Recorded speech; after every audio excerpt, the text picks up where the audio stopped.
let's get started.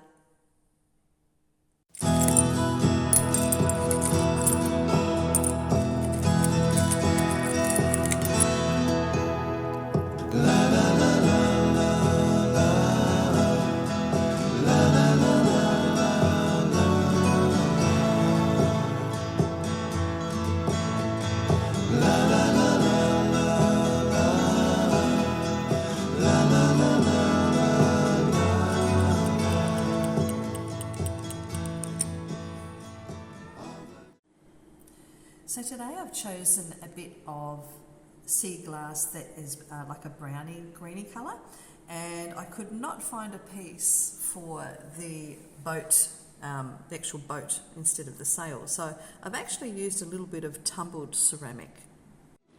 To finish it off, I'm going to put some little waves under the boat, and we want to make it look like there's a bit of a wake. So I have a bit of a horizon coming in from one side. That. And then on the other side, actually I'm going to swap the ones, here we go. On the other side we're going to have like a little wake going like that. And we want to have waves,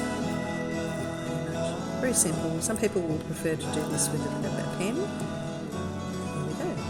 Remember, you can be as creative as you like. You might want to put extra things in your art, such as birds in the background, or an island, or perhaps a balloon as well, something like that.